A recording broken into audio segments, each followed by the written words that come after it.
ஆண்டவராகிய இயேசு கிறிஸ்துவின் கிருபையும் சமாதானமும் உங்கள் அனைவரோடும் கூட என்றென்றைக்கும் இருப்பதாக. தலைப்பு: நான் உன்னை விட்டு விலகுவதும் இல்லை, உன்னை கைவிடுவதும் இல்லை. எரேமியா 1ஆம் அதிகாரம் 1ஆம் வசனம் முதல். எரேமியா புஸ்தகத்தின் துவக்கத்தை இந்த செய்தியில் பார்க்க போகிறோம்.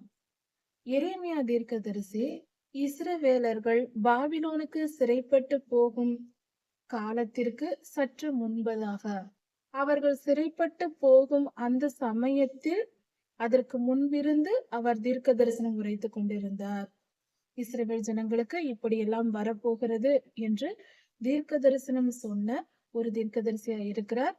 சிறைப்பட்டு இஸ்ரவேலர்கள் போகும் பொழுது அவரும் இங்கே கூட இருந்த அந்த சமயத்தில் இஸ்ரவேல் தேசத்தில் அவர் வாழ்ந்து வந்தார். பல துன்பங்களை, மிகுந்த துயரங்களை கர்த்தருடைய நாமத்தின் நிமித்தம் அனுபவித்த தீர்க்கதரிசியாய் இருக்கிறார். எரேமியா தீர்க்கதரிசி, அதாவது 500 வருடங்களுக்கு முன்பாக, ஆண்டவராகிய இயேசு கிறிஸ்து பிறப்பதற்கு 500 வருடங்களுக்கு முன்பாக வாழ்ந்த தீர்க்கதரிசி. தம்முடைய 20வது வயதில் தீர்க்க தரிசனம் சொல்ல தொடங்கினார். 40 வருடங்கள் தீர்க்க தரிசனம் உரைத்திருக்கிறார். இப்படியாக ஒரு பரிசுத்தமான ஒரு தீர்க்கதரிசி எழும்பி மிகவும் துன்பத்தை அனுபவித்த தீர்க்கதரிசியாய் இருக்கிறார்.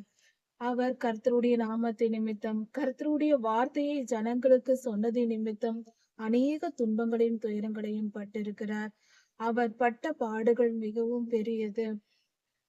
அவர் சொன்ன தீர்க்க தரிசனங்கள் சற்று வித்தியாசமானவை, மனிதர்களின் எதிர்பார்ப்புக்கு எதிரானவை.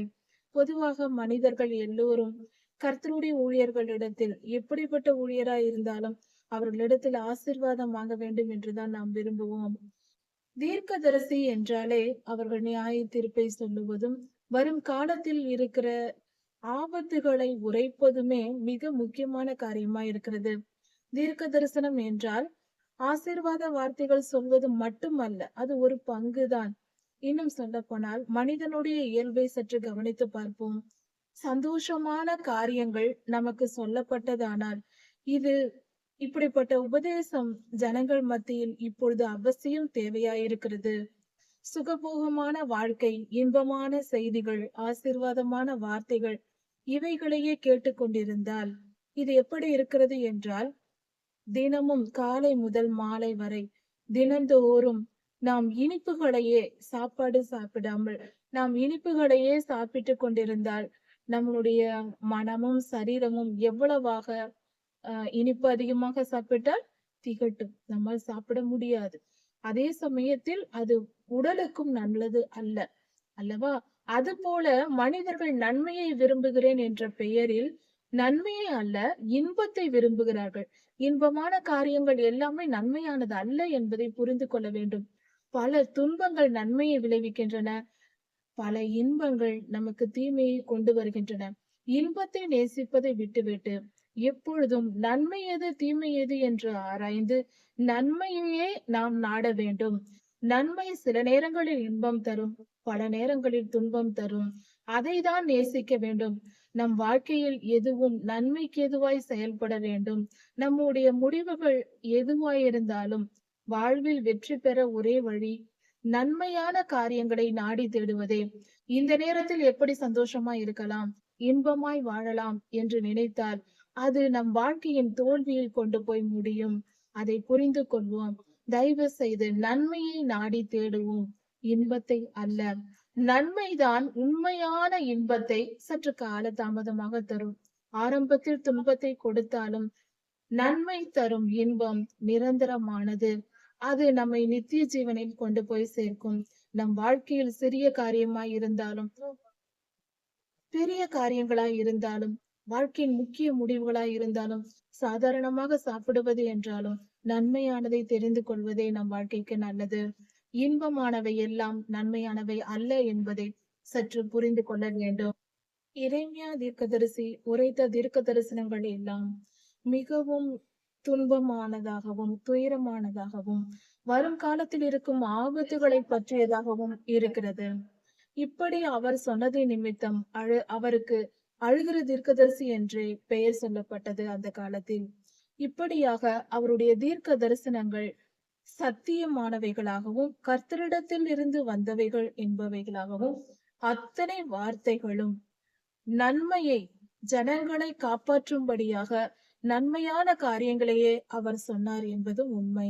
இது சத்தியமாய் இருக்கிறது. ஒவ்வொரு தீர்க்க தரிசன வார்த்தையும் கர்த்தரிடத்தில் இருந்து வந்தது.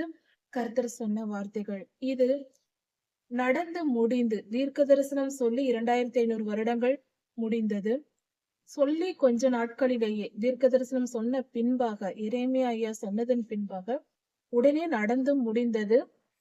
ஆனால் இன்று இந்த வசனங்களை நாம் தியானிக்க வேண்டிய அவசியம் என்ன என்று பார்க்கும்பொழுது, வேதாகமத்தில் கொடுக்கப்பட்டிருக்கிற ஆதியாகம காலத்தில் இருந்து கொடுக்கப்பட்டிருக்கிற எல்லா செய்திகளும் அந்தந்த காலத்திற்கு உரியதாக நடந்த சம்பவங்களை சொல்லப்பட்டிருக்கிறது. இதை ஏன் சொல்ல வேண்டும் என்று கர்த்தர் நமக்கு இதை எழுதி கொடுக்க வேண்டிய அவசியம் என்ன என்று ஒரு நிமிடம் யோசித்து பார்த்தால் அதன் பலன் என்ன என்பதை புரிந்து கொண்டு உணர்ந்து கொள்ள முடியும். அதாவது அந்த காலத்தில் பரிசுத்தவான்களுக்கும் இஸ்ரேல் தேசத்திற்கும் தீர்க்கதரிசிகளுக்கும் நடந்த காரியங்கள் சொல்லப்பட்டிருக்கிறது. அதை அவர்கள் வாழ்க்கையில் அவர்கள் அனுபவித்து முடித்தார்கள். அவர் காலமும் முடிந்தது. அவர்களெல்லாம் பரலோகத்திற்கு சென்றார்கள் என்றாலும் இப்பொழுது நமக்கு அது மிக அவசியமாய் இருக்கிறது. இன்னும் சொல்ல போனால் அவர்களுக்கு நடந்த சம்பவங்களை நமக்கு எழுதி கொடுத்திருக்கிறது வேதம். கர்த்தர் நமக்கு கொடுத்திருக்கிறார் என்று சொல்வதை காட்டிலும் நமக்காக, கடைசி கால சந்ததியான நமக்காக அவர்கள் வாழ்ந்து அதனால் அவைகள் வரலாறாய் எழுதப்பட்டு நம் கைகளில் கொடுக்கப்பட்டிருக்கிறது. அவர்கள் வாழ்ந்ததே ஆதி காலம் முதல் வேதாகம பரிசுத்தவான்களும் இஸ்ரவேலர்களும் தீர்க்கதரிசிகளும் அவர்களுடைய வாழ்க்கையில் அவர்கள் செய்த நன்மை தீமை கீழ்ப்படிதல் கீழ்ப்படியாமை எல்லாம் கூட ஊழியம்தான். அவர்களுடைய செயல்கள் எல்லாம் நமக்கு கொடுக்கப்பட்டிருக்கிறது. அதாவது கணிதத்தில் உதாரணம் கொடுப்பது போல, எடுத்துக்காட்டு கணக்குகள் கொடுக்கப்படுவது போல அவர்கள் வாழ்ந்து காட்டி இப்படிப்பட்ட சூழ்நிலைகளில் இது தவறு இது சரி என்று நமக்கு போதிக்கும்படியாக கர்த்தர் அவர்கள் வாழ்க்கையை வாழ வைத்து அவர்கள் எல்லோரும் நமக்கு சாட்சிகளாய் இருக்கிறார்கள். வாழ வைத்து அவர்கள் வாழ்க்கையை எழுதி நமக்கு தீர்க்கதரிசிகள் மூலமாக பரிசுத்த ஆவியானவரால் ஏவப்பட்டு எழுதி வேதாகமம் நமக்கு கொடுக்கப்பட்டிருக்கிறது. இவைகள் எல்லாமே ஆயத்தப்படுத்தப்பட்டது நமக்காக என்று சொல்லும் போது இது எவ்வளவு பெரிய சத்தியம் என்பதை உணர்ந்து கொள்ள வேண்டும். இந்த காலத்தில் நாம் வாழ்கிற ஒவ்வொரு நாளும் நாம் சந்திக்கிற பிரச்சனைகளுக்கும் நாம் கடந்து போகிற சூழ்நிலைகளுக்கும் நாம் எது சரி எது தவறு என்பதை புரிந்து செயல்படும்படியாக கடைசி கால யுத்தம் என்பது நமக்கும் பொல்லாதவனுக்கும் இருக்கிற கடைசி யுத்தமாய் இருக்கிறது. ஏனென்றால் இதன் அடுத்த கட்டமாக கர்த்தருடைய 2ஆம் வருகை இருக்க போகிறது. 1000 வருட அரசாட்சி தொடங்க போகிறது. இதுதான் கடைசி நேரம், இதுதான் கடைசி காலம். இந்த யுத்தத்தில் நம்முடைய பரிசுத்தம் மிகவும் அவசியமாய் இருக்கிறது. பரிசுத்தவான்களே பலவான்களாய் இருக்கிறார்கள். அப்படிப்பட்ட பரிசுத்தத்தை நாம் ஆயுதமாய் தரித்து கொண்டு கர்த்தருடைய நாமத்தின் நிமித்தம் நாம் யுத்தம் செய்ய வேண்டியவர்களாய் இருக்கிறோம். இப்படிப்பட்ட நாம் முழு பரிசுத்தத்தையும் எப்படி நாம் பெற்றிருப்பது? கர்த்தருக்கு ஏற்ற பொல்லாதவனை எதிர்க்கும் வல்லமை என்பது நம்முடைய பரிசுத்தத்தில் தான் ஒளிந்திருக்கிறது. எந்த அளவுக்கு ஒரு மனிதன் கர்த்தருக்கு கீழ்ப்படிந்து வேத வசனங்களை கை கொண்டு பரிசுத்தமாய் வாழ்கிறானோ அந்த அளவுக்கு அந்த மனிதனுடைய பலன் பெருகும், ஆவிக்குரிய பலன் அதிகமாகும். கீழ்ப்படிதல் பலத்தை தரும், விசுவாசத்தை தரும். இதை நாம் புரிந்து கொள்ள வேண்டும். விசுவாசத்தில் பலப்பட வேண்டும், கீழ்ப்படிதலிலும் பலப்பட வேண்டும். அப்பொழுது சத்துருக்களை எதிர்க்கும் பலன் நமக்கு கிடைக்கும். அப்பொழுதுதான் அவனை தோற்கடிக்க முடியும். நாம் உலகத்தாரை போல பாவத்திலும் ஏனோதானோ என்று நிர்விசாரமாகவும் வாழ்ந்து கொண்டிருந்தால் கடைசி கால யுத்தத்தை செய்ய முடியாது என்ற உண்மையை புரிந்து கொள்வோம். அதாவது எரேமியா தீர்க்கதரிசி போன்ற அனைத்து தீர்க்கதரிசிகளும் பரிசுத்தவான்களும் நமக்கு உதார புருஷர்களாக வாழ்ந்து அவர்கள் வாழ்க்கையை நமக்கு கற்று தந்திருக்கிறார்கள். தீர்க்கதரிசிகள் எப்படி செயல்பட வேண்டும்? கடைசி காலத்தில் எல்லோரும் தீர்க்கதரிசிகளா இருக்கிறோம். தீர்க்க தரிசன அபிஷேகம் பெற்ற ஊழியர்களா இருக்கிறோம். எல்லாவித ஊழியங்களும் அப்படி இருக்க யோவேல் 2:28 படி இப்படியாக நமக்கு கொடுக்கப்பட்டிருக்கிறது. அதனால் நாம் தீர்க்க தரிசன அபிஷேகம் என்பது சாதாரணமான காரியம் அல்ல. மிகவும் கட்டுப்பாட்டுடன் வாழ வேண்டிய வாழ்க்கையாயிருக்கிறது. நம்முடைய நடைகள், நம்முடைய சிந்தனைகள், நம்முடைய பேச்சுகள் எல்லாவற்றிலும் ஒரு ஒழுங்கும் கட்டுப்பாடும் தேவையாயிருக்கிறது. இப்படிப்பட்ட வாழ்க்கையை நாம் வாழ வேண்டும் என்றால் அதற்கு பரிசுத்தம் தேவை. அதை நாம் கற்றுக்கொள்ள நமக்கு கற்றுக் கொடுக்க வேண்டிய ஆசாரியர்கள் தேவை. அப்படிப்பட்ட ஆசாரியராக, அதாவது எரேமியா தீர்க்கதரிசி லேவி கோத்திரத்தை சேர்ந்த ஆசாரியராய் இருக்கிறார். அவர் ஒரு கிராமத்தில் பிறந்தவர். தம்முடைய 20வது வயதில் ஊழியத்தை தொடங்கினார். அவருடைய வாழ்க்கையும் அவர் சொல்லிய தீர்க்க தரிசனங்களும் இஸ்ரவேலுக்கு நடந்த சம்பவங்களும் இவைகளை குறித்து நாம் தெரிந்து கொண்டு அதன் மூலம் நம்முடைய வாழ்க்கையில் நாம் செய்ய வேண்டிய காரியங்கள் என்ன, எப்படி வாழ வேண்டும் என்பதை கற்றுக்கொண்டு நாம் கர்த்தருக்கு பரிசுத்தமாய் வாழ்வோம், கர்த்தருக்கு பிரியமானவர்களாய் மாறுவோம். வேத வசனங்களும் ஒவ்வொரு எழுத்துக்களும் எழுத்தின் உறுப்புகளும் நம்முடைய அன்றாட வாழ்க்கைக்கு தேவையானவை. அதை உணர்ந்து கொள்வோம். எந்த காலத்திற்கும் பொருந்தக்கூடியதுதான். நாம் உண்ணும் உணவும் காற்றும் நம்முடைய மூச்சு முதற்கொண்டு எல்லாம் ஆதி முதல் இன்று வரை எல்லா மனிதர்களைப் போலதான் இருக்கிறது. அதுபோல கர்த்தருடைய வார்த்தைகளும் எல்லா காலத்திற்கும் பொருந்தக்கூடியவையே. பென்யமீன் தேசத்தை சேர்ந்த ஆனதோத் என்கிற ஒரு சிறிய ஊரில் இருந்த இல்கியா என்ற ஆசாரியர் ஒருவர் இருந்தார். அவருடைய குமாரனாக எரேமியா தீர்க்கதரிசி பிறந்தார். அவர் தம்முடைய 20வது வயதில் ஊழியம் செய்ய தொடங்கினார். தீர்க்க தரிசனம் உரைக்க தொடங்கினார். அவர் 40 வருடங்கள் தீர்க்க தரிசனம் உரைத்தார்.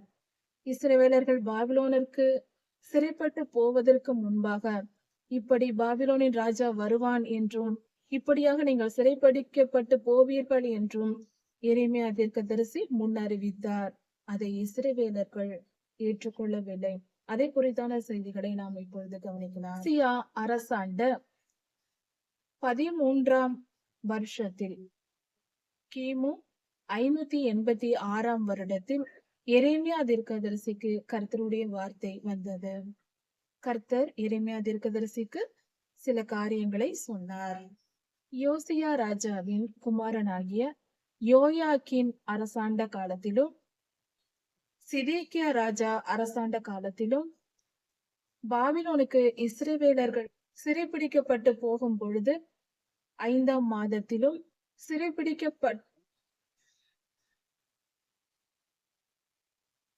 சிறைப்பிடிக்கப்பட்டு போகும் காலம் வரைக்கும் கர்த்தருடைய வார்த்தை எரேமியா தீர்க்கதரிசிக்கு வந்தது. கர்த்தர் சொன்ன வார்த்தை, நான் உன்னை தாயின் கருவில் உருவாக்கும் முன்னே உன்னை அறிந்தேன் என்று சொல்லுகிறார். நான் உன்னை தாயின் வயிற்றில் உருவாக்கும் முன்னே உன்னை அறிந்திருக்கிறேன் என்று கர்த்தர் சொன்னார். அறிந்தேன் என்று கர்த்தர் சொன்னார். இதன் பொருள் மிகவும் ஆழமானது. இந்த இடத்தில் பல பரிமாண விளக்கங்கள் இருக்கிறது. அதாவது எரேமியா தீர்க்கதரிசியை பார்த்து கர்த்தர் சொல்லுகிறார், தாயின் கருவில் நான் உருவாக்குவதற்கு முன்னே உன்னை தெரிந்திருக்கிறேன் என்று சொல்லுகிறார். அப்படி என்றால் கர்த்தர் தான் ஒரு தாயின் வயிற்றில் ஒரு குழந்தையை உருவாக்குகிறார். எரேமியா ஐயாவை உருவாக்கினேன் என்று சொல்லுகிறார். அப்படியானால் ஒரு பரிசுத்தவான், எரேமியா ஒரு தீர்க்கதரிசி, அவர் பரிசுத்தவான், நீதிமான், கர்த்தருடைய ஊழியக்காரர், கர்த்தருக்கு பரிசுத்தமானவர் என்பதை நாம் விசுவாசித்து ஏற்றுக்கொள்கிறோம். வேதம் நமக்கு சாட்சி சொல்லுகிறது. அப்படி இருக்க ஒரு பரிசுத்தமான ஒரு மனிதன் உருவாகும் அந்த தாயின் வயிற்றில் அந்த நாளில் கர்த்தரே அதை உருவாக்குகிறார் என்ற செய்தி இங்கு நமக்கு கிடைக்கிறது. ஒவ்வொரு குழந்தையும் பரிசுத்தமான பரலோகத்திற்கு செல்லும் மனிதர்கள் எல்லோரும் கர்த்தரின் திருக்கரங்களால் தாயின் கருவில் உருவாக்கப்படுகிறார்கள். இந்த உலகத்தில் இருக்கிற எல்லா மனிதர்களையும் மனிதர்களாகிய நாம் பார்க்கும் பொழுது நமக்கு எல்லாம் ஒரே மாதிரியாக தெரியும். எல்லா மனிதர்களையும் மனிதர்களாக நமக்கு தெரியும். யார் பரிசுத்தவான், யார் அநியாயக்காரன், துன்மார்க்கன் என்பதை நம்மால் கண்டுபிடிக்க முடியாது. நாம் அப்படி முடிவு செய்யவும் கூடாது. ஒருவருடைய செயல்களை வைத்து கூட நாம் அப்படி முடிவு செய்யக்கூடாது. ஏனென்றால் நாம் அவர்களை பார்த்து முடிவு செய்தால், அவர்கள் செயல்களை வைத்து நாம் முடிவு செய்தால், அதில் தவறு ஏற்பட வாய்ப்புண்டு. வெளி தோற்றத்தில் தோன்றுகிற மனிதன் உள் தோற்றத்தில், உள் மனதில் அப்படி இருப்பதில்லை. அதனால் நாம் யாரையும் நீதிமான் என்றும் துன்மார்க்கன் என்றும் முடிவு செய்யும் முடிவுக்கே எப்பொழுதும் போகக்கூடாது. ஒரு பரிசுத்தவான், ஒரு பரிசுத்தமான ஊழியர் இருக்கிறார் என்றால், அவரை நாம் விசுவாசிக்க வேண்டும் என்றால், அதற்கு நாம் முதலில் செய்ய வேண்டியது கர்த்தருடைய ஆலோசனையை கேட்க வேண்டும். ஆவியானவரின் வழி நடத்துதலை கேட்டு தெரிந்து நடக்க வேண்டும். இவர்கள் பரிசுத்தமானவர்களா, இந்த ஊழியரை பின்பற்றலாமா என்று நாம் கர்த்தரிடம் கேட்டு தெரிந்து கொள்ள வேண்டும். அதற்காக பல மணி நேரம் ஜெபிக்க வேண்டும் என்று இல்லை. நாம் மனப்பூர்வமாய் கர்த்தரிடம் கேட்டால், நாம் முழு இருதயத்தோடு நாம் இருதயத்தை வெறுமையாக்கி, மன தாழ்மையாக்கி கர்த்தரிடம் போய், அப்பா இவர்களை நான் விசுவாசிக்கலாமா என்று கேட்டால் நிச்சயம் கர்த்தர் நமக்கு வெளிப்படுத்துவார். அப்படிப்பட்ட ஊழியர்களை நாம் விசுவாசித்து ஏற்றுக்கொண்டு நாம் அவர்களுடைய ஊழியத்தை பின்பற்றி பரிசுத்தம் அடையலாம். இன்னொரு காரியமும் செய்யலாம். அதாவது நாம் ஜெபித்து கர்த்தரிடம் கேட்கும் பொழுது வேத வசனத்தின் மூலமாகவும் நாம் ஆதாரம் பெற்றுக் கொள்ளலாம். கர்த்தரிடம், கர்த்தாவே எனக்கு ஒரு வசனம் தாரும், இந்த ஊழியரை நான் பின்பற்றலாமா என்று கேட்டு தெரிந்து கொள்ளலாம். அப்படி செய்யும் பொழுது கேட்டுவிட்டு கர்த்தரிடத்தில் ஜெபித்து விட்டு நாம் வேதத்தை எடுத்து வாசித்தால் அந்த வசனம் நமக்கு சொல்லும்.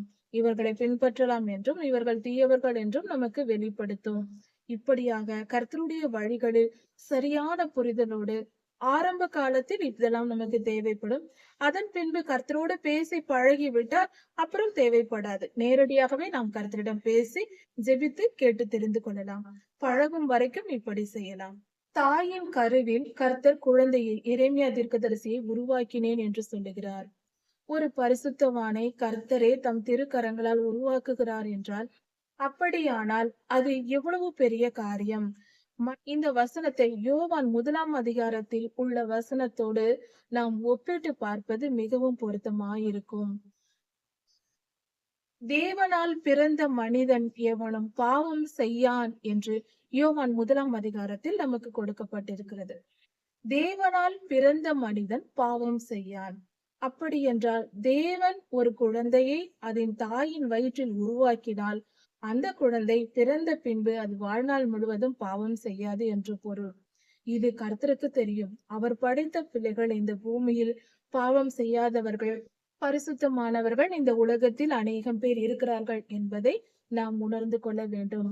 கர்த்தர் எல்லா காலத்திலும் பரிசுத்தவான்களை இந்த உலகத்தில் வைத்திருக்கிறார். அதனால் நாம் எப்பொழுதும் நம்முடைய சோதனையான காலங்கள், வேதனையான காலத்தில் நாம் அப்படிப்பட்டவர்களை சந்திக்க முடியாவிட்டால் அதனால் எங்குமே பரிசுத்தவான்கள் இல்லை, எல்லோரும் பாவிகள் என்று முடிவு செய்யக்கூடாது. நமக்கு தெரியாமல் இருக்கலாம். உலகில் எங்கும் பரிசுத்தவான்கள் அங்கங்கு இருந்து கொண்டுதான் இருக்கிறார்கள். வெளியும் தெரியாமல் இருக்கலாம். அப்படி ஒரு குழந்தையை தாயின் கருவில் அவர் உருவாக்குகிறாரா? அப்படி கர்த்தர் உருவாக்குவதற்கு முன்பே அந்த குழந்தையை தெரிந்து வைத்திருக்கிறாராம். உருவாக்கிய பின்புதான் நம்மால் ஒரு பொருளை பார்க்க முடியும். உதாரணத்திற்கு நாம் ஒரு சப்பாத்தி செய்கிறோம் என்று வைத்துக் கொள்வோம். அந்த சப்பாத்தியை நாம் என்ன உருவத்தில் செய்ய போகிறோம் என்பதை நாம் செய்ய தொடங்குவதற்கு முன்பே சொல்ல முடியாது. அதை நாம் செய்து முடித்த பின்பு, அதற்கு ஒரு உருவம் கொடுத்த பின்பு, மாவை பிசைந்து அதை செய்த பின்பு அதன் உருவம் எப்படி இருக்கும் என்பதை நாம் பின்பாக பார்ப்போம். ஒரு துணியை தைக்கும் போது நாம் எவ்வளவுதான் திட்டமிட்டு தைத்தாலும் அதன் தோற்றத்தை முடிந்த பின்புதான் சரியாக நம்மால் இப்படி வந்திருக்கிறது என்று நாம் சொல்வோம். ஒரு சமையல் எந்த காரியமா இருந்தாலும் நாம் முயற்சி செய்தாலும் அதன் முடிவு எப்படி இருக்கிறது என்பதை நம்மால் முழுவதும் 100% முதலிலேயே முடிவு செய்ய முடியாது. அப்படி வருவது அது முடியாத காரியம்.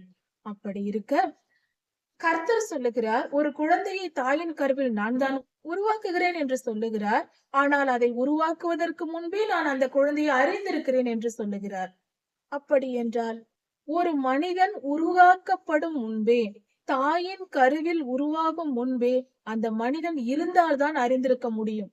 அந்த மனிதன் இருந்திருக்கிறான், இருந்தால்தான் அந்த மனிதனை அறிய முடியும். இல்லாத ஒரு பொருளை நம்மால் எப்படி தெரிந்திருக்க முடியும்? ஒரு பொருள் இல்லவே இல்லை. அதை பற்றி எனக்கு தெரியும் என்று சொன்னால் எப்படி தெரியும்? அது நிச்சயமானது அல்ல. அப்படியானால் ஒரு பொருளை நமக்கு தெரியும் என்றால், அது ஏற்கனவே இருந்திருக்கிறது. பார்க்காவிட்டாலும் கூட தொட்டாது உணர்ந்து இருக்கிறது என்று சொல்லலாம்.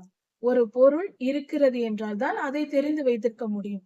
அப்படி என்றால், ஒரு தாயின் கருவில் மனிதன் உருவாகிறான் என்றால், அதற்கு முன்பே அந்த பரிசுத்தவானை கர்த்தரை உருவாக்குகிறார் என்ற ஒரு செய்தியும் இந்த வசனத்தில் கிடைக்கிறது. அதற்கு முன்பே அந்த மனிதன் இருக்கிறான் என்றும் தெரிகிறது. இதற்கு உதாரணமாக ஆதியாகமம் முதல் 3 அதிகாரங்களை நாம் படித்து பார்ப்போம். 2, 3 அதிகாரங்களை படித்தால் கூட அதில் ஆதாம் ஏவாள் உருவாக்கப்பட்ட விதம் சொல்லப்பட்டிருக்கிறது. ஆதாமை மண்ணினால் உருவாக்கி கர்த்தர் தம்முடைய நாசியின் சுவாசத்தை ஊதினார். அவருடைய மூச்சு காற்றை வாயினால் ஆதாம் ஐயாவின் மூக்கில் ஊதினார் என்று சொல்லப்பட்டிருக்கிறது. அது ஊதிய பின்பு அந்த காற்று சென்ற பின்பு ஆதாம் ஜீவாத்மாவானான் என்று சொல்லப்பட்டிருக்கிறது. அப்படியானால் ஆதாம் ஐயா ஜீவாத்மாவாக ஒரு மனிதனாக உருவாவதற்கு கர்த்தருடைய காற்று, அவருக்குள் இருந்த காற்று உள்ளே சென்றிருக்கிறது. அப்பொழுதுதான் மண்ணினால் படைக்கப்பட்ட அவருக்கு ஜீவன் வந்திருக்கிறது. அப்படி என்றால் இந்த வசனத்தோடு நாம் ஒப்பிட்டு பார்க்கும்போது இன்னொரு காரியம் புரிகிறது. மனிதர்கள் அவர்களுடைய ஆவியானது கர்த்தரிடத்திலிருந்து அவருக்குள் இருந்து வெளிப்பட்டவர்களாய் நாம் இருக்கிறோம். நம் ஜீவன், நம்முடைய ஆவி கர்த்தருக்குள் இருந்து நமக்கு கொடுக்கப்பட்டிருக்கிறது. அவரிடத்தில் இருந்து நமக்கு வந்திருக்கிறது. அதனால்தான் கர்த்தர் சொல்லியிருக்கிறார், உன்னை எனக்கு முன்பே தெரியும். நான் தான் உன்னை தாயின் கருவில் உருவாக்கினேன். ஆனால் அதற்கு முன்பே உன்னை எனக்கு தெரியும் என்று கர்த்தர் சொல்லுகிறார். இந்த வசனத்தின்படி இந்த 2 காரியங்களையும் நாம் புரிந்து கொள்ளலாம்.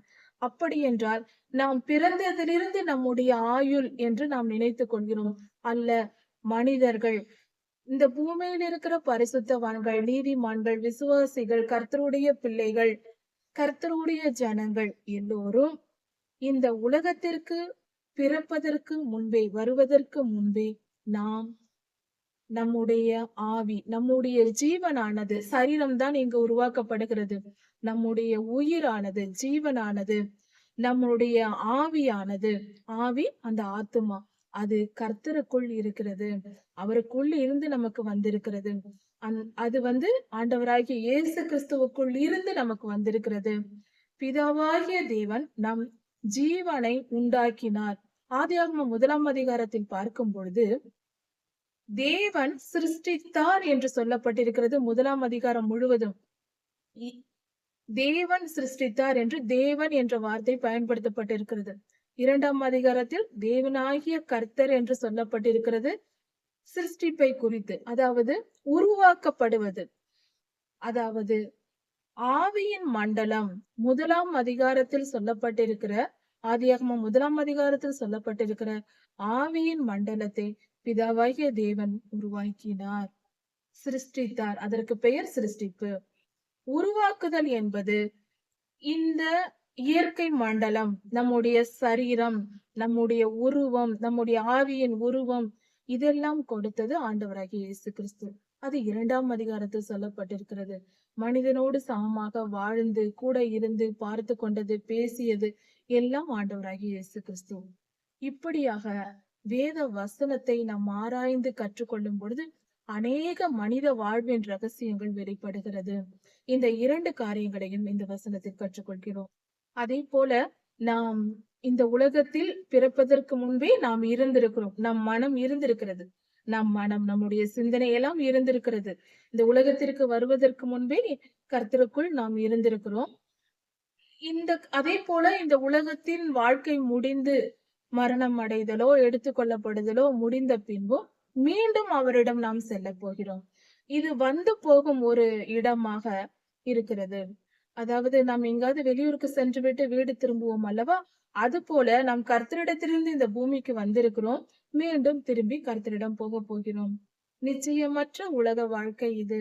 இதை புரிந்து கொள்ளும்படியாக தான் கர்த்தர் கூடார பண்டிகையை இஸ்ரவேலருக்கு அனுசரிக்கும்படி சொல்லி இருக்கிறார். நீங்கள் இந்த பூமியில் தங்குவது கூடாரத்தில் தங்குவது போல கூடாரங்கள் தான், அதுவே போதுமானது. அப்படி என்றால் நிரந்தரமற்ற வாழ்க்கை இது. இவ்வுலக வாழ்க்கை கொஞ்சம் என்பதை உணர்ந்து நிரந்தரமாய் இருக்க போகிறோம் என்ற எண்ணத்தில் வாழாமல் கொஞ்ச காலம்தான் என்பதை உணர்ந்து எல்லோரிடத்திலும் அன்பு கூர்ந்து எல்லோருக்கும் நன்மை செய்து உங்களை நீங்களே பரிசுத்தமாக்கிக் கொண்டு என்னிடத்தில் சீக்கிரம் வாருங்கள் என்றே கர்த்தர் நம்மை அழைக்கிறார். இதுதான் இந்த உலகம். அதை புரிந்து கொள்வோம். இந்த சபிக்கப்பட்ட பூமியில் எந்த இன்பமும் இல்லை என்பதை புரிந்து கொள்வோம். இன்பம் என்பது, உண்மையான இன்பம் என்பது பரலோகத்தில் இருக்கிறது. அது கர்த்தரிடத்தில் இருக்கிறது. இது சாபம் பெற்ற பூமி, சபிக்கப்பட்ட பூமி. இதில் இருக்கிற சின்ன சின்ன காரியங்களை பார்த்து கொண்டு இதுவே பெரிய இன்பம் என்று நாம் நினைக்க கூடாது. பேரின்பம் பரலோகத்தில் இருக்கிறது. அதை நாடி தேடுவோம். இவ்வுலக வாழ்க்கை அற்பமானது என்பதை உணர்ந்து கொள்வோம். இப்படி கர்த்தர் சொன்னார், தாயின் கருவில் எரேமியா தீர்க்கதரிசியை உருவாக்கினேன் என்று சொன்னார். அவர்தான் உருவாக்குகிறார் பரிசுத்தவானை என்று தெரிந்து கொண்டோம். அவர்தான் அதற்கு முன்பே நாம் இருந்திருக்கிறோம். நம் ஜீவனானது நாம் இந்த பூமிக்கு வருவதற்கு முன்பே இருந்தது என்பதை குறித்தும் தியானித்தோம். கர்த்தர் சொல்லுகிறார், தாயின் கருவிலிருந்து நாம் பிறப்பதற்கு முன்பாகவே கர்த்தர் நம்மை பரிசுத்தம் பண்ணுகிறாராம். தாயின் கருவில் நாம் உருவாகிறோம் அல்லவா?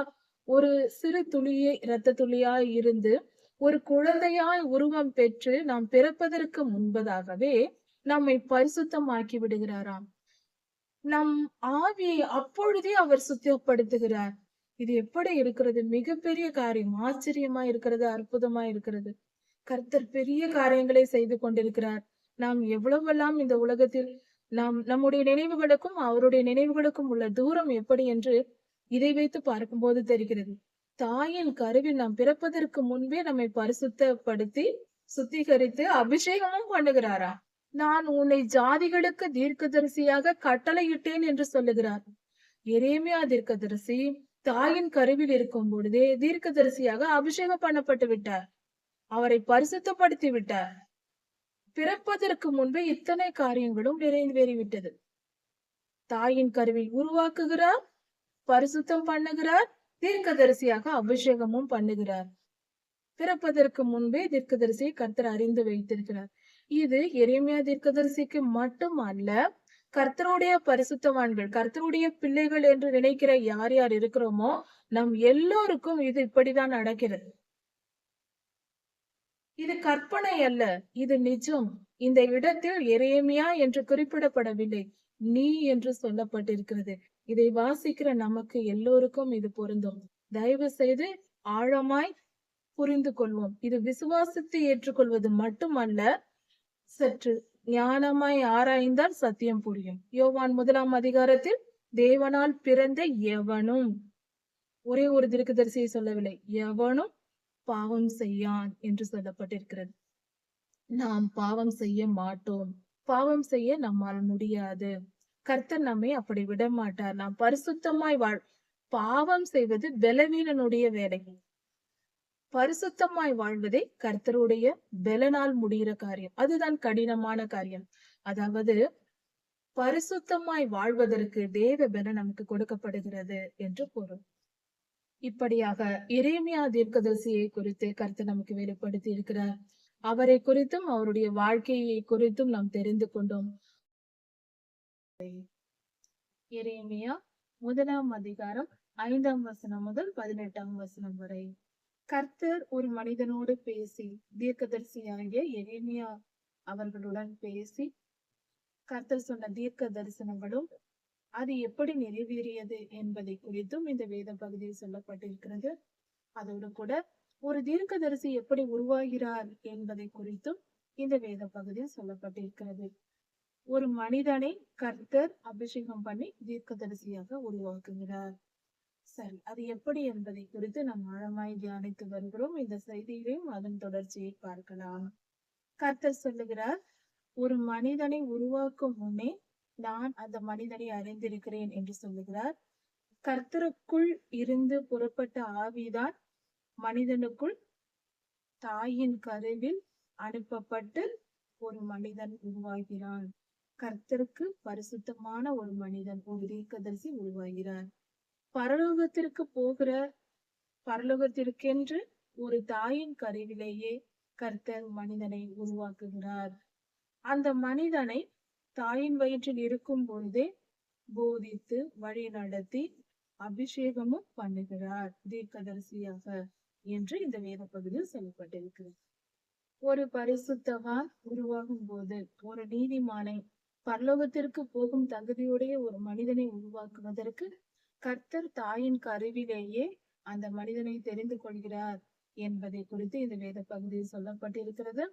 இப்படியாக அவர் தெரிந்து கொண்டார், அறிந்திருக்கிறார், அந்த மனிதனை உருவாக்குகிறார், பரிசுத்தப்படுத்துகிறார், அபிஷேகம் பண்ணுகிறார். இப்படி செய்து அந்த குழந்தை பிறக்கிறது.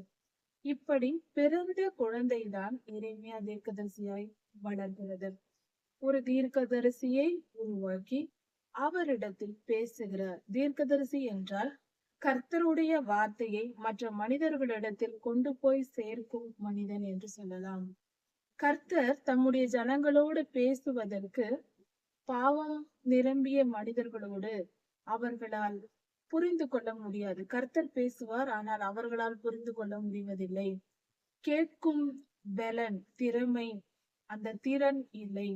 அதாவது நாம் நம் கண்களை துணிகளால் கட்டிக்கொண்டு கண்ணை முழுவதும் மறைத்து விட்டு எவ்வளவுதான் பிரகாசமான வெளிச்சத்தை நம் கைகளில் நம் கண்முன் கொண்டு வந்து கொடுத்தாலும் நம்மால் அதை புரிந்து கொள்ள பார்க்க முடியாது. ஏனென்றால் நம் கண் மறைக்கப்பட்டிருக்கிறது. அதுபோல கர்த்தருடைய வார்த்தையை கேட்காதபடிக்கும், கர்த்தரை பார்க்க முடியாதபடிக்கும் நம்முடைய பாவங்கள், மனித குலத்தின் பாவங்கள் அவர்களை மூடி இருக்கிறது.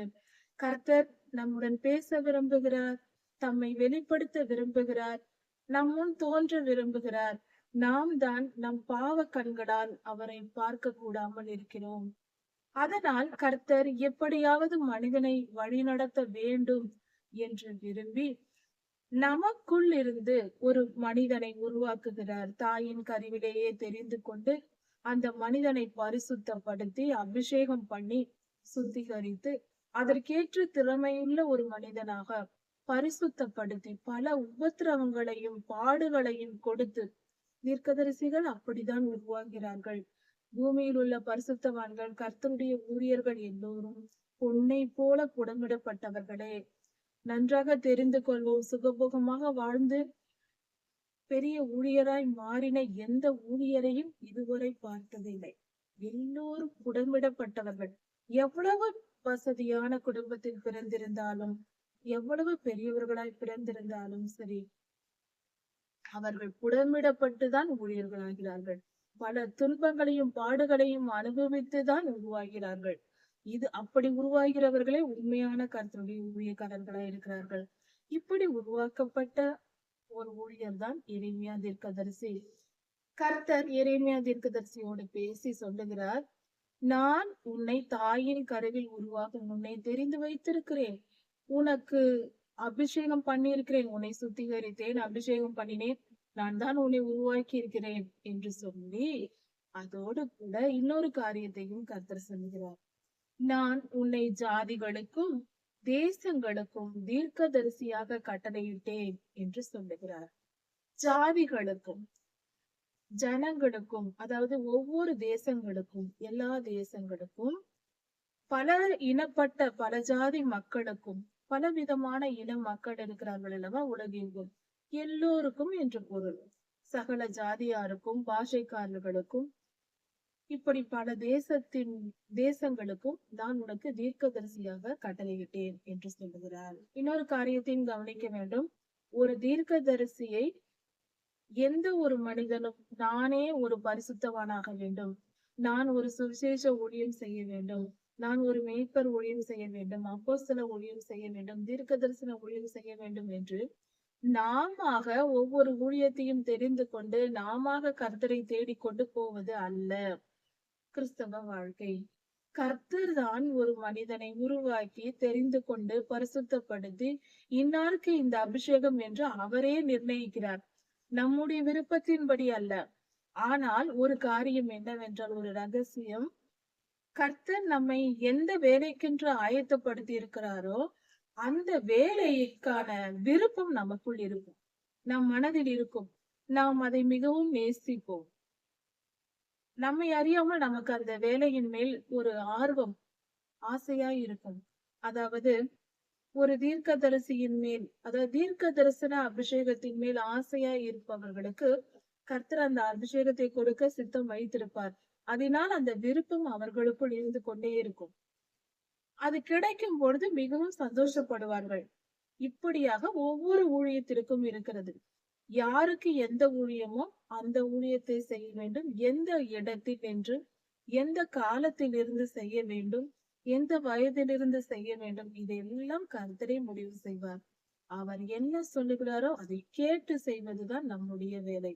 அவருக்கு இணங்கி நடப்பது, அவருடைய சொல்லுக்கு இணங்கி கீழ்ப்படிந்து தாழ்மையோடு நடப்பதுதான் நம் வேலை. அதை விட்டு நாமாக முடிவு செய்து கொண்டு, நாமாக ஊழியம் செய்து கொண்டு, நாமாக திட்டமிட்டு கொண்டு இருந்தால் அது உண்மையில் அது கர்த்தருடைய ஊழியம் அல்ல. நாம் திட்டமிடக் கூடாது. இப்படி கர்த்தர் எரேமியா தீர்க்கதரிசியை குறித்து சொன்னதும், அப்பொழுது எரேமியா தீர்க்கதரிசி சொல்லுகிறார், கர்த்தாவே, நான் எப்படி பேச வேண்டும் என்று எனக்கு தெரியாதே, நான் சிறு பிள்ளையாய் இருக்கிறேனே என்று சொல்லுகிறார். அதாவது கர்த்தர் அவரோடு கூட, தீர்க்கதரிசியோடு கூட பேசும்போது அவருடைய வயது சுமார் 20 இருந்திருக்கிறது. அப்பொழுதுதான் அவர் ஊழியம் செய்ய தொடங்கி இருக்கிறார். அப்படி என்றால் 20 வயதில் இருக்கிற ஒருவரை அழைத்து பெரியோர்களுக்கும் தேசங்களுக்கும் போய் ராஜாக்கள் முன்பாக நின்று தீர்க்க தரிசனம் சொல்ல வேண்டும் என்று சொல்லும் போது அவர் பயப்படுகிறார். நான் பேச அறியேனே, யாரிடம் போய் எப்படி பேச வேண்டும் என்று எனக்கு தெரியாதே, நான் எப்படி போய் தீர்க்க தரிசனம் உரைப்பது என்று பயந்து கர்த்தரிடம் சொல்லுகிறார். நான் சிறு பிள்ளையாயிருக்கிறேன், நான் பேச தெரியாது, எனக்கு பேச தெரியாது என்றால் முறைப்படி எப்படி பேச வேண்டும், யாரிடம் போய் எப்படி பேச வேண்டும், ராஜாக்கள் முன்பாக நின்று பேச வேண்டும். இன்றைக்கு நம்முடைய தேசத்தின் பிரதம மந்திரி, முதலமைச்சர் அவர்களுக்கு முன் நின்று திடீரென்று பேச வேண்டும் என்று சொன்னால் நமக்கு பயமாக இருக்கும் அல்லவா? அது போல கர்த்தர் சொன்னார். அது போல தீர்க்கதரிசி ஐயா சொன்னார். அதற்கு கர்த்தர், நான் சிறு பிள்ளை என்று சொல்லாதே, நான் சிறிய பிள்ளை என்று நீ சொல்லாதே, அப்படி சொல்லக்கூடாது, சொல்லாதே. நான் அனுப்புகிற எல்லா இடத்திலும் போய் நான் சொல்வதை நீ போய் சொல், பயப்படாதே, நான் உன்னுடனே இருக்கிறேன் என்று கர்த்தர் சொன்னார். நான் உனக்கு என்ன கட்டளையிடுகிறேனோ அதையெல்லாம் நீ போய் பேசு, நான் உன்னுடனே கூடவே இருக்கிறேன், நீ பயப்படாதே, தைரியமாய் போய் பேசு என்று கர்த்தர் சொல்லுகிறார்.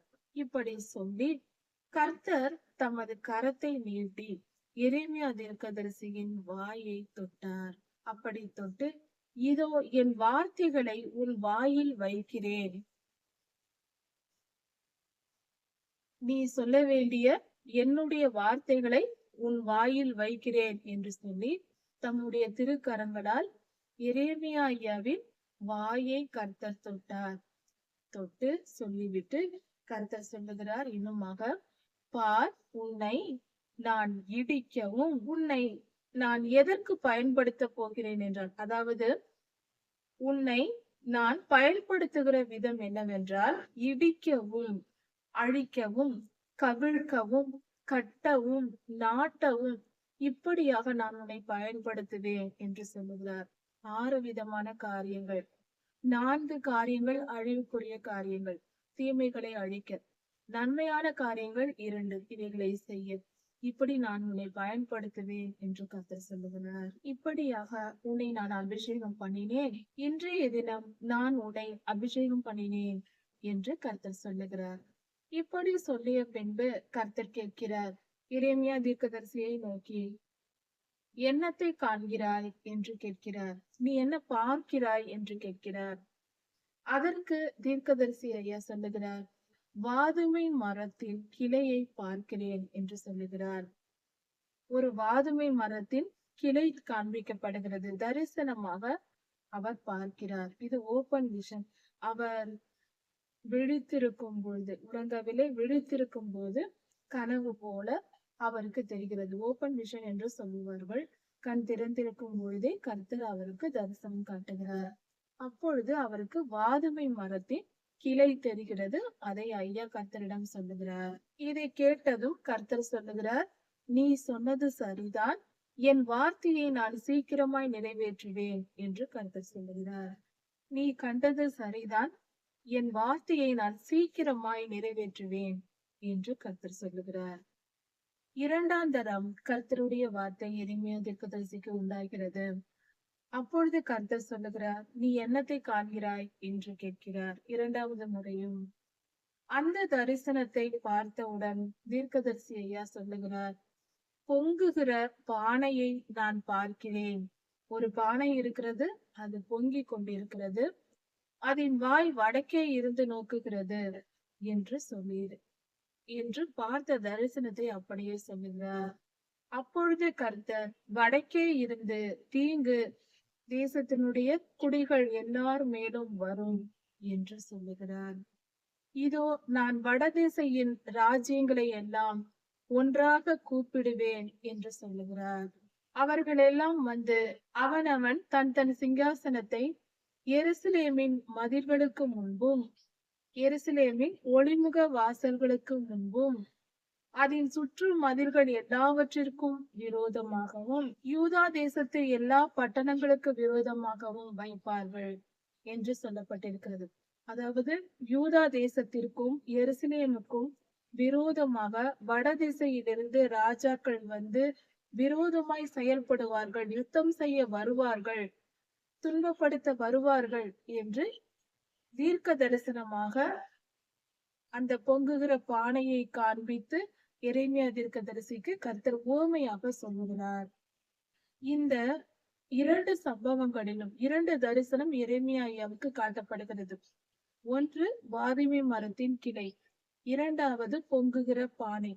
பொங்குகிற பானை என்பது அவர்களுடைய பாவம் பொங்கியது, அது நிமித்தம் அவர்களுக்கு தீமை வருகிறது. அது வடக்கே அந்த பானையின் வாய் நோக்கி இருந்தது போல வடக்கே இருந்து துன்பம் வருகிறது என்று பொருள். இப்படியாக அது ஓமையாக காட்டப்படுகிறது. இது ஓபன் விஷன் என்றால் ஒரு வீடியோவை போல கர்த்தர் காண்பித்து ஐயாவை கேட்கிறார். முதலில் தரிசனத்தை காட்டுகிறார். எரேமியா ஐயாவின் கண்கள் திறக்கப்பட்டு, ஆவிக்குரிய கண்கள் திறக்கப்பட்டு, இதெல்லாம் சத்தியம். தீர்க்க தரிசனம், ஆவிக்குரிய கண்கள் திறக்கப்படுவது, ஆவிக்குரிய காதுகள் திறக்கப்படுவது, ஆவிக்குரிய வாய் தொடப்பட்டு கர்த்தருடைய ஆவியால் நிரம்பி பேசுவது, இது எல்லாம் சத்தியம், உண்மை. இதை விசுவாசித்து ஏற்றுக்கொள்ள வேண்டும். வீண் பிடிவாதமும் தேவையற்ற வாக்குவாதங்களும் செய்யக்கூடாது. இப்படி எருசலேமுக்கு விரோதமாக விரோதிகள் வந்து சூழ்ந்து கொள்வார்கள் என்று கர்த்தர் தீர்க்க தரிசனம் உரைத்தார். இது ஏன் நடக்கிறது என்றால், இஸ்ரவேலர்கள் கர்த்தருக்கு கீழ்ப்படியாமல் நீண்ட காலமாக கர்த்தருக்கு விரோதமாய் செயல்பட்டார்கள். அது நிமித்தம் கர்த்தர் பலமுறை எச்சரித்தும் கூட கேட்கவில்லை. அவர்களுடைய மீறுதலை நிமித்தம் இப்படிப்பட்ட நியாய தீர்ப்பை கர்த்தர் அவர்களுக்கு கொடுத்தார். அதாவது எசேக்கியா தீர்க்கதரிசி பாபிலோனிலிருந்து வந்த விருந்தினர்களை அழைத்து எசேக்கியா ராஜா தம்முடைய அரண்மனையில் இருந்த எல்லா பொக்கிஷங்களையும் எல்லாவற்றையும் காண்பித்தார் பாபிலோனின் விருந்தினர்களுக்கு. அவர்கள் போய்விட்டார்கள். அவர்கள் பார்த்தது அந்த வார்த்தைகள், அவர்கள் பார்த்து போய் பாபிலோனின் ராஜாக்களிடத்தில் சொல்லி அதன் மூலம் வந்த தீங்குதான் பிற்காலத்தில் அவர்களுக்கு வந்தது.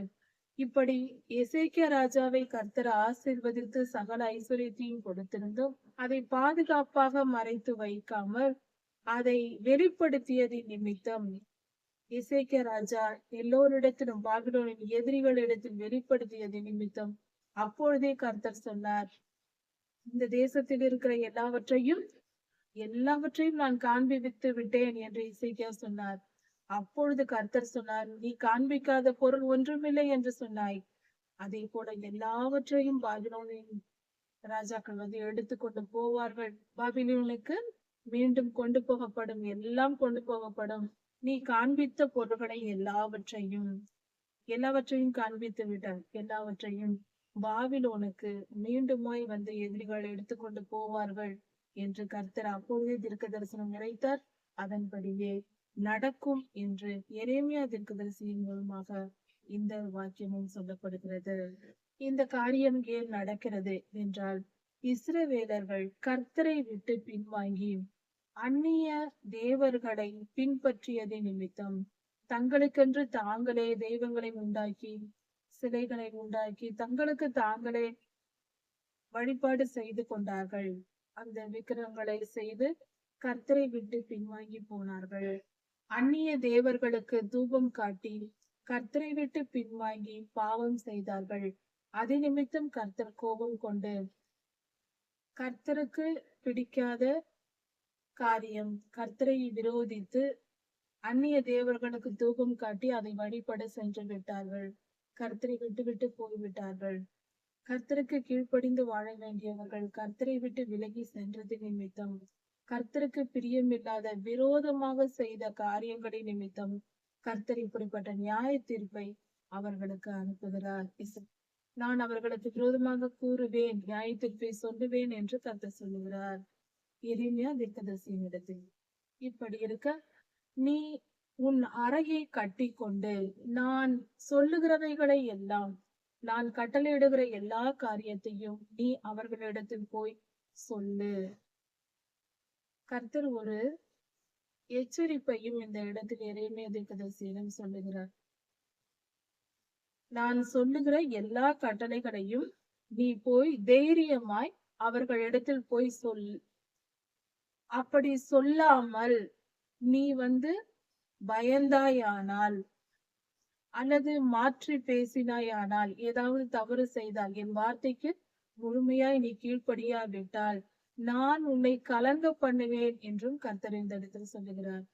நீ எந்த தவறும் செய்யாதே, நான் உன்னை கலங்க பண்ணி விடுவேன், அதனால் நீ எந்த தீங்கும் செய்து விடாதே என்று முன்னெச்சரிக்கையாக எரேமியாவிடம் சொல்லுகிறார்.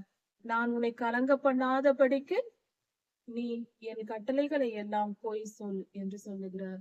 நீ இதை சொல்லவில்லை என்றால் கலங்கி போவாய், உனக்கு துன்பத்தை கொடுப்பேன், போய் சொல் என்று சொல்லுகிறார். ஏனென்றால் கர்த்தர் தெரிந்து கொண்டார் எரேமியாவை. தாயின் கருவிலேயே அபிஷேகம் பண்ணிவிட்டார். 20 வருடங்கள் அவரை வளர்த்து சகல ஞானத்திலும் அவரை தேர வைத்திருக்கிறார். பயப்படாமல் தைரியமாய் போய் நில் என்று சொல்லுகிறார். நீ அவர்கள் முகத்திற்கு அஞ்சாதிரு, அவர்களுக்கு முன்பாக போய் பேசுவதற்கு பயப்படாதே என்று கர்த்தரை சொல்லுகிறார். இப்படியாக கர்த்தர் எரேமியா தீர்க்கதரிசியை அனுப்புகிறார் இஸ்ரவேலரிடத்தில். இதோ தேசம் அனைத்திற்கும், யூதாவின் ராஜாக்களுக்கும் அதன் பிரபுக்களுக்கும் அதன் ஆசாரியர்களுக்கும் தேசத்தின் ஜனங்களுக்கும் எதிராக நான் உன்னை இன்றைய தினம் அரணிப்பான பட்டணமும் இரும்பு தூணும் வெண்கல அலங்கமும் ஆக்கினேன் என்று கர்த்தர் சொல்லுகிறார்.